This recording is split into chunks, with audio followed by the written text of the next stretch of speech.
Zambia. Hello and welcome to this week's Anakazi Banking Online Conversations. This week's topic is living and leading through the COVID-19 crisis. And I'm your host for today. My name is Chuma Silutongwe. I'm the head of internal audit at Stanbic Bank Zambia. And my guest today is Faith Mukutu.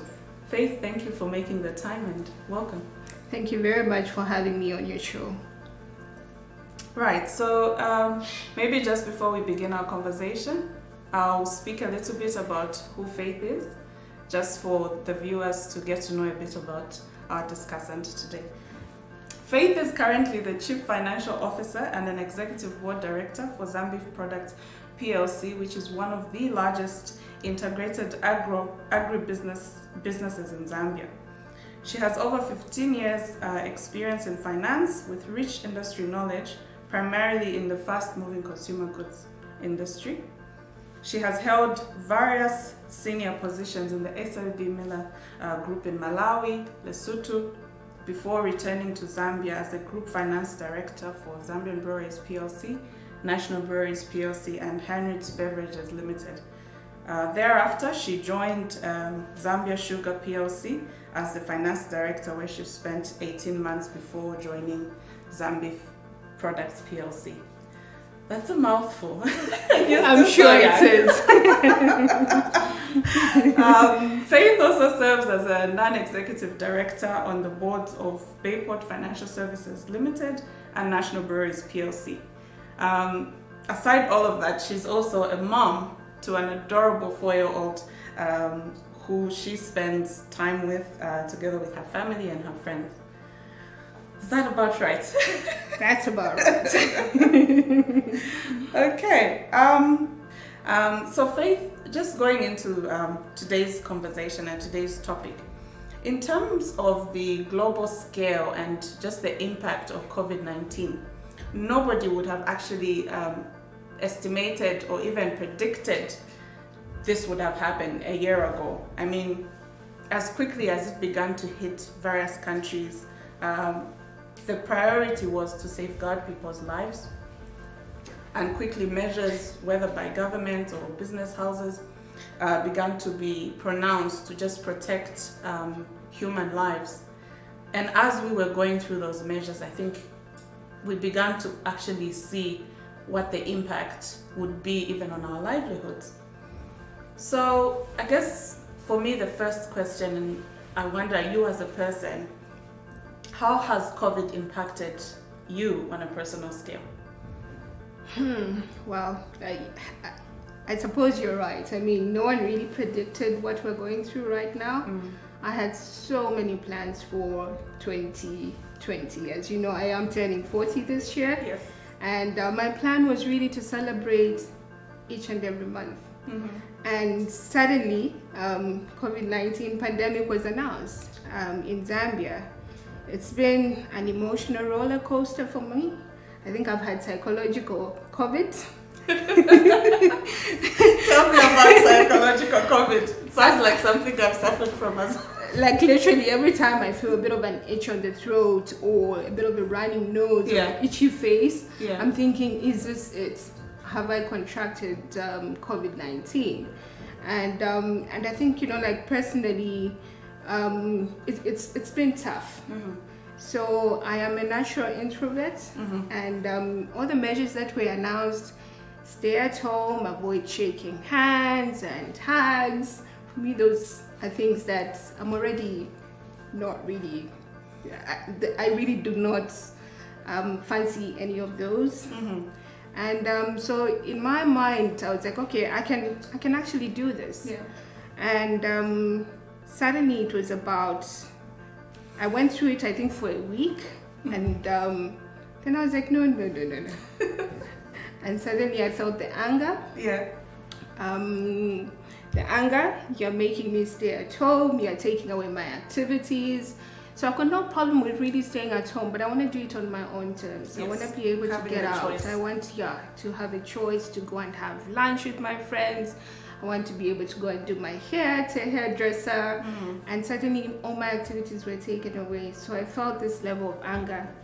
then it was about almost like bargaining, and I was thinking, okay, so if I social distance, if I wash my hands, if I sanitize, all of this will go away in the next 2 weeks or a month, and I'm going to get back to normal. I'll have my activities back, I'll have my friends back. And then another 2 weeks went by, and I was thinking, oh my goodness, I feel rather sad now. This is not going away. This is actually here to stay. And I felt a level of sadness, a little bit of depression from a personal perspective. And it took some time for me to say, this is actually not going away. It's here to stay. And I have to live with it. And from there, I started thinking about how am I going to balance myself between having to deal with the new way or the new normal, as everyone is calling it, in the home, and most importantly in the workplace. And for me, what was really key is my mental well-being. My mental well-being. So what I really try to think about is that how do I ensure that I'm in the right kind of space where I can show up in the office space and be able to lead the business. And the key thing that I picked up was that you actually need a very strong support system. 100%. Without a strong support system, the ability to break down and the ability to be emotional is quite high. So I think, based on that, a number of decisions were made. But the one thing that I really didn't have a privilege of is really working from home full time, like the rest of you. Yes. As an essential worker. as an essential worker, trying to feed the nation on a daily basis. But I did attempt just to see whether we can actually work from home. And I must say, it is not an easy thing. Working from home is extremely difficult, especially when you have young kids. So my son actually thought, my mama is home. Wow, like we can now play. And unfortunately, at that point, there's a Zoom call or there's a voice call that I need to make certain decisions. But it was about, that decision was made based on the fact that we need to trial out working from home. Because if the pandemic actually became more than what we were experiencing, that is how life would be. And also we also thought about it with my CEO to say at least one of us should always be there to manage the business. Personally as well, I think the one thing that has really hit is the economy. I think if we really think about it, when you go to the shops, the escalating prices, you actually feel it. So suddenly what I could afford is not affordable anymore. And with the future being uncertain, it was about making choices. So it's about going back to the basics and saying, I need a budget. I actually need to go back and start budgeting and spending on essential goods. And so that's been tough, not having some of the goodies that you were just able to pick up in the stores. So from a personal perspective, I really feel like I have never been this challenged in a very long time. And I like that you mentioned in terms of some of the life changes that you've had to make as a result of COVID-19, and literally bearing down to what is really necessary for me to continue living, for my family to continue living. So what are some of the life changes? I take note you mentioned going back to budgeting for your money is one key change that a lot of us have actually had to do, because in some instances people haven't been so fortunate because they've been laid off work, and so money is really tight, so budgeting becomes that much more necessary. What are some of the other changes that you feel you've had to make during this process period? So during this period, the fundamental change which everyone has really been talking about is avoiding social gatherings. It's about limiting who you interact with. I've made a number of changes in the home space. Everyone that actually lives in my house knows that for you to go out, you have to check in and say, this is where I'm going to run this particular errand.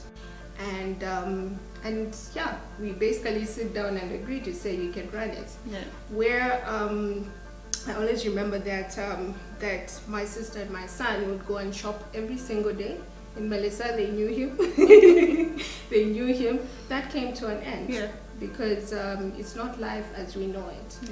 So we also limit who comes to visit. We limit it to close family.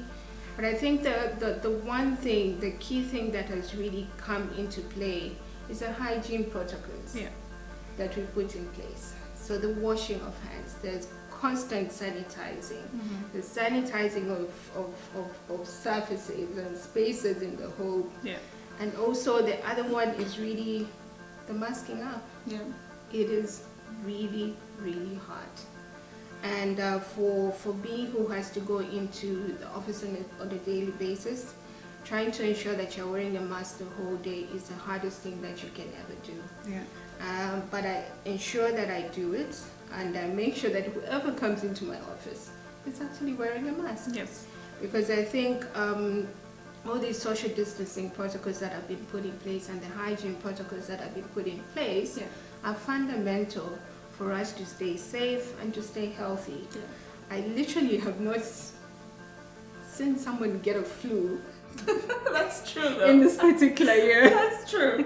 That's true. And I suppose you can attribute it to some of these measures even, because I imagine that even in the work environment, how many times do we get people coming into the office when they've got a cold and they've got a flu and they carry on, and days down the line, literally half the office has caught it.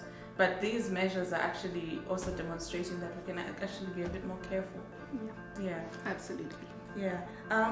For me, I think also is the self-care in terms of just your well-being, eating right, getting regular exercise. Because now I have time. I'm not doing school runs. I'm not being stuck in traffic to the office. I've been working for 3 months now from home. It is a challenge, I won't lie, because there's homeschooling thrown in there as well. But it's really just taking care of yourself as a leader as well, because if you're not well, you can't actually, there's nothing to lead, there's nobody to lead. So I think just the basic stuff, eating right, exercise, filtering the information that you actually receive and assimilate as a result of this COVID, because there's news items all the time that are coming through. So it's about taking a break from social media. Exactly. Moving into the world of work.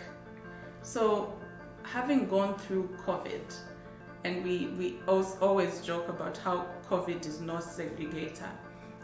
It's really impacted everybody.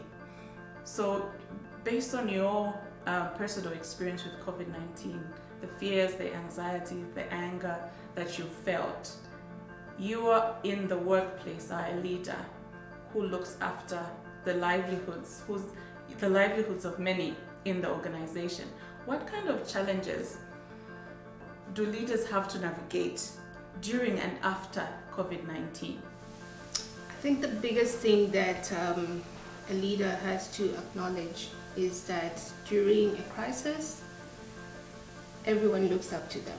Yes. They are looking for guidance, and they are looking to them to make the tough decisions that need to be made, and they are looking to see how they are behaving. And yes, as an individual, be it a leader or a manager, you also have the same level of anxiety, of stress, of the fears that are being experienced by everyone. But what is really key is to remain calm. Is to remain calm and ensure that when you show up in the workplace, you are able to demonstrate that that you can make the tough decisions, but also to show empathy, and empathy to yourself and to the larger workforce and the colleagues that you actually work with. So that is extremely, extremely key. And also, when it goes on making the tough decisions, you should be able to make them but also make sure that you're communicating consistently. Consistently, and when I mean consistently, it means that you're not just doing it via email. So you need to show up. You need to show up and show solidarity. Show that there is equality between you and the wider colleagues. Yes. Be it at the shop floor or right at the top. Yeah. So for example, what we did with my CEO is that when we attempted the working from home, at least once a week, we were overlapping. Yes. We also agreed on ensuring that at least we visit some of the operations, in particular him, visit the operations and the divisions to see what is going on. Personally, what I found was gratifying was when I visited our retail outlets, because for me those were the ones that really concerned me from a staying safe perspective. And yeah, I did a mystery shopper. Oh wow. on at least 2 shops to see whether they were observing the hygiene protocols. And I remember walking into one store and I could see, I mean, there was sanitizer there was a washing station, and I decided that I'm just going to walk in and see how they're going to react. And before I could get into the door, the guard was like, "Madam, you have to wash your hands." And at which point I said, okay, the people really know what needs to be done, and they are indeed looking after each other and looking after the stores and trying to stay safe. So, and all of this came from the fact that we communicated consistently. It is also nice to hear about all the other divisions. As you know, we are quite a number of businesses in one, really exercising, be it the hygiene protocols, be it the social distancing during lunch. I mean, our lunch hours now stretch from 11 right to 15 or so until everyone has actually eaten. Okay. Yeah. You did mention the fact that there will be some difficult decisions to be made through this period for leaders, and that really speaks to how you show up as a leader during a crisis, because in fact the saying goes that leaders are made in crisis, and so some of the difficult decisions, difficult conversations need to be had with the available information that you have at your disposal, and continue to actually assess whether new decisions need to be made. Some of the decisions that you are inevitably going to make impact people's lives. And so in approaching those, what kind of traits do leaders need to have in navigating the challenges of dealing with people through COVID? I think what is really key in this period is to ensure that whatever decisions you make are equitable. So you cannot pick and choose.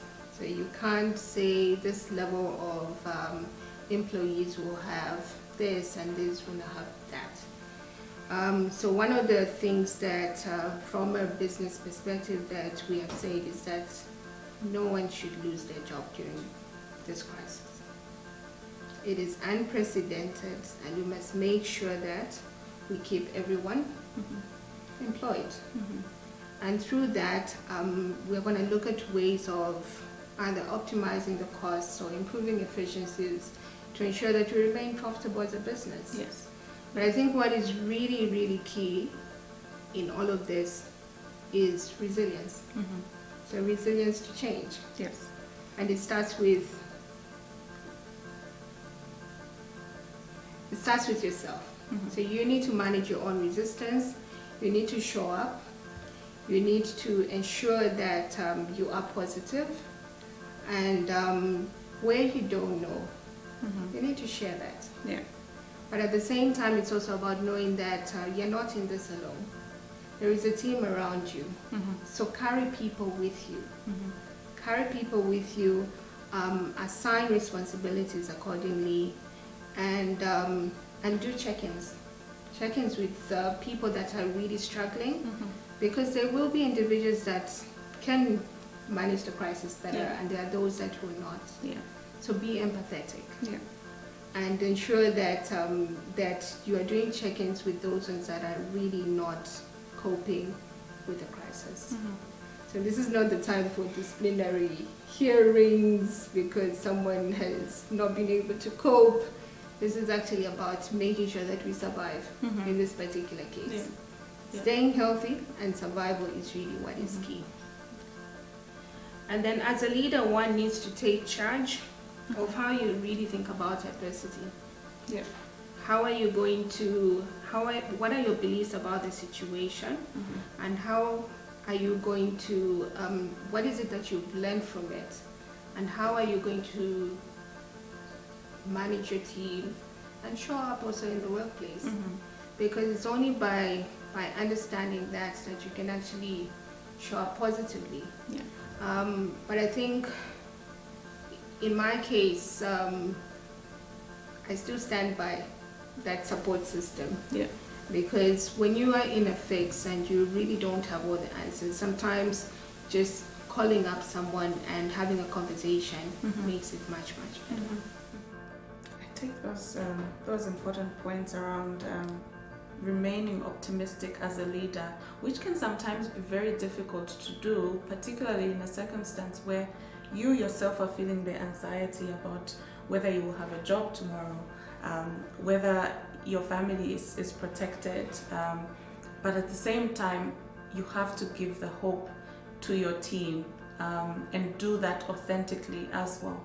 So that is a key one. But also I think the other side of optimism is that you also have to be realistic about your current situation. You have to acknowledge it and not just bury your head in the sand thinking it's going to disappear.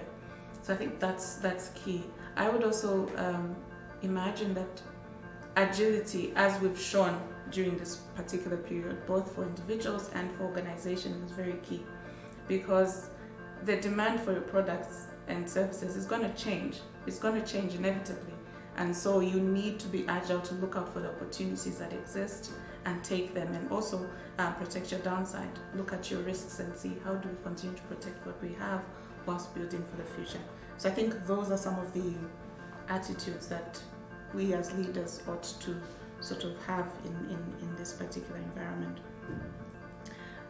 In terms of the employees as well, I believe they do have a role to play during this crisis and not just look to the leaders to give them the solutions. What, in your view, should this look like in terms of the role that employees play? To me, I believe that that our colleagues, the terminology that I learned in one of my past lives, yes, they do have a role to play, quite all right, and I think top of mind for them as well should be staying healthy. So all the hygiene protocols that have been put in place, all the social distancing protocols that have been put in place need to be exercised both in the workplace and at home. So they just don't end at home. So the whole sanitizing doesn't end at work. What we do have, which is quite positive, is that we do have sanitizer that we're willing to sell to our employees at the price that we buy it at, which is quite cheap. That way, it just doesn't end in the workplace. They take it back to the home as well, and they're staying healthy and just staying alive. This is about staying alive and surviving. And for those that have got the privilege to really work from home, is to work productively. So this 8 to 5 mentality, and meanwhile, Chuma has got 3 hours that she needs to spend homeschooling, doesn't work in this instance. So it's about giving back to your employer the amount of hours that they actually recruit you for, or the amount of work that has been assigned to your table. So it's about making sure that that you're operating productively. I like that you mentioned this 8 to 5 mentality, because I think for me, in the first couple of weeks whilst working from home, I found it really challenging to actually maintain an 8 to 5 shift and put in all the work that I needed to do, as well as homeschool and sometimes cook and worry about everything else. Like literally my work-life balance is non-existent at home. It's actually all your life. So I then quickly had to discover how to just fit everything within my 24 hours. So I know when my kids are going to be up and busy and running about or doing school, and I can actually allocate specific portions of my time where I can focus on work, I can focus on the children, I can focus on my favorite new recipe that I want to try out. And it actually helped to manage my stress levels, because I was dead stressed in the first couple of weeks. It was so stressful. But when you find a routine that fits everything in, it actually works quite perfectly, and it's actually good for your own well-being as well. So in a lot of people's minds, this is just a passing phase and we will go back to life as we knew it pre-COVID-19. The reality is, however, a little bit different, isn't it? Some things we know inevitably will have to change in the way that we connect and collaborate both at home and in the workplace. In your view, what are some of the opportunities that leaders need to look out for presently with the future lens in terms of the things that we can carry forward post-COVID? The key one for me is leveraging technology. Yes. I think a lot of businesses had probably this 3 to 5 year plan of going digital or optimizing the use of technology. Yeah. And what this pandemic has taught us is to react very quickly. Yes. Because suddenly we needed to communicate internally, communicate with our stakeholders, communicate with the outside world. Yes. And the one thing that I must say that I'm enjoying are the online meetings. Conversations. You no longer have to be on a plane. I no longer have to get onto a plane. As you know, last week I had investor calls, and ideally I should have gotten onto a plane to go all the way to the UK. That's 5 days of my time. Yes. And some of that time is actually unproductive. Yes. But we're able to conduct all our calls within 2 days. Yes. And in that 2 days, I was still able to do some work in the office. I was able to catch up with my people.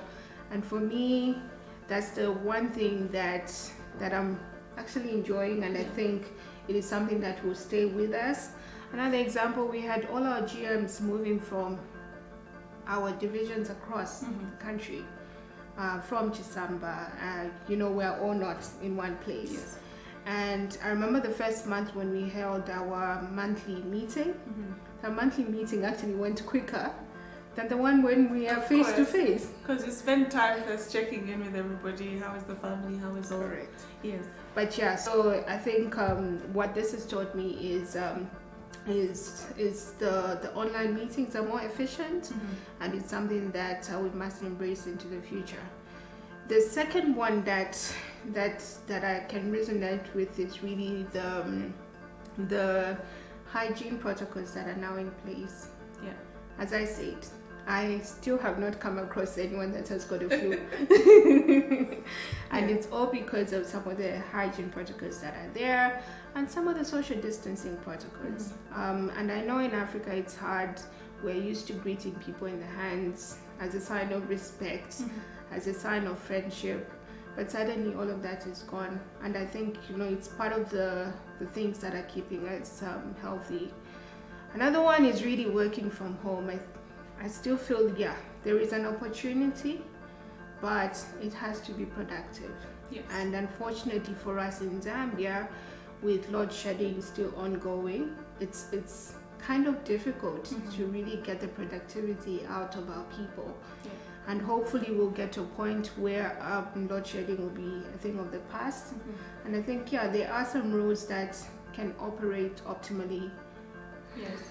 We've actually had various examples, not only in Zambia, but across Africa, where some of the teams that are working from home have actually reported more productivity as a result of working from home. And obviously it's because you've got more hours now.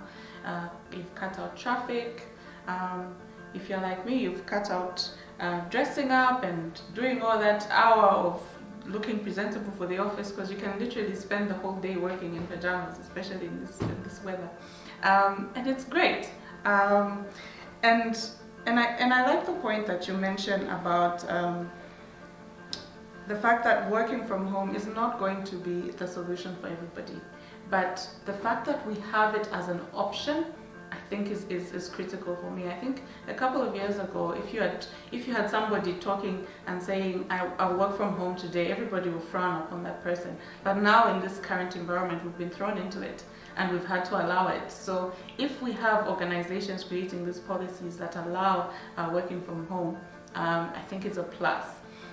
You've also mentioned around using technology more efficiently. I think we shouldn't lose the sense of urgency around this. We've had such a sense of urgency where we had to enable teams to work from home and from wherever they could find outside of the office, just to ensure that we had social distancing in place. So that sense of urgency, I think, even around our innovation for products and services for our clients, I think is something that we need to keep with us as we go post-COVID. I also think that inevitably now there's going to be such a shift in consumer behavior, which will create demand for different products. I mean, if you're sitting 3 to 6 months of people not being able to go into a restaurant and eat, we had in one of our previous episodes of the Anakazi Banking Online Conversations, one of the entrepreneurs from Meraki, her name is Chuma, and she highlighted just how much, because they had less foot traffic, I mean at one point they'd actually shut down shop. So her alternative was to actually begin thinking around how can we package our products. So now they have cake premixes that people can go and make Meraki cakes at home. I think that is the innovation that COVID-19 creates, that we can begin to imagine these things and carry that post-COVID as well. I agree with you, but I think, one of the key things that a lot of businesses also need to consider in times like this is that you also need to cater for the affordable sector. Yes.